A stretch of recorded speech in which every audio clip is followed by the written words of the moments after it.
अभिमानास्पद. अहिल्यानगरच्या लेकाने थायलंडमध्ये फडकवला तिरंगा. आशियाई कुस्तीत सुवर्ण. अहिल्यानगर जिल्ह्यासाठी अभिमानाची बातमी समोर आली आहे. शेवगाव तालुक्यातील एका युवा कुस्तीपटूने थेट आंतरराष्ट्रीय स्तरावर भारताचा तिरंगा दिमाखात फडकवलाय.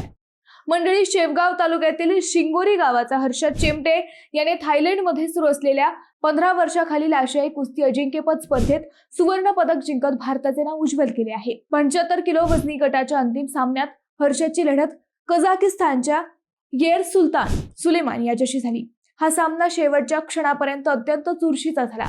मात्र अफाट आत्मविश्वास, आक्रमक खेळी आणि उत्कृष्ट तांत्रिक कौशल्याच्या जोरावर हर्षदने 11-10 अशा फरकाने विजय मिळवत सुवर्ण पदावर नाव कोरले.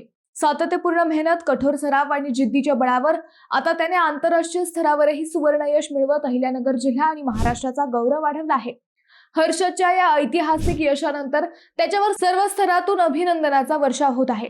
विविध क्षेत्रातील मान्यवर, क्रीडाप्रेमी आणि नागरिकांनी त्याचे कौतुक करत पुढील वाटचालीसाठी शुभेच्छा दिल्या आहेत.